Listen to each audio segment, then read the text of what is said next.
ओल्या नारळाच्या वड्या बघा अशा आतून थोड्याशा मऊसूत पाहिजेत, म्हणजे अशा रसरशीत पाहिजेत, तरच खायला मस्त लागतात.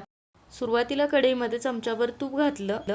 तूप गरम झालं की यामध्ये 3 वाटी खोवलेला ओला नारळ घातला, विळीवरती खोवून घेतलेला. आधी तुपावरती थोडंसं खोबरं परतून घेतलं, लगेचच यामध्ये साखर घातली. इथं मी 1.5 वाटीला थोडीशी जास्त साखर घातली. साखर खोबऱ्यासोबत व्यवस्थित मिक्स करून घेतली आणि परतत राहिलं की हे मिश्रण थोडंसं पातळ होतं. आता हे साखरेचं जे पाणी झालेलं आहे ते आपल्याला आटवून घ्यायचं आहे. पाणी बघा यातलं मी आटवून घेतले. असा थोडासाच ओलावा राहायला पाहिजे, म्हणजे वडी आतून सुद्धा मऊसूत तयार होते आणि हे मिश्रण अगदी परफेक्ट झालंय. सगळ्यात शेवटी वरून वेलची पावडर घातली, मिक्स करून घेतलं. इथं मिश्रण परत एकदा बघा असं मिश्रण झालं पाहिजे. आता तूप लावलेल्या ताटामध्ये मिश्रण ओतून घ्यायचं आणि पसरवून घ्यायचं. वडीचं मिश्रण व्यवस्थित थापून घेतलं की लगेचच याला कस देऊन घ्यायचे.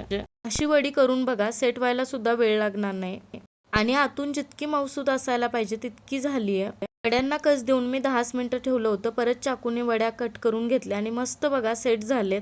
चला तुम्ही सुद्धा करून बघा आणि रेसिपी आवडली असेल तर लाईक आणि फॉलो करा.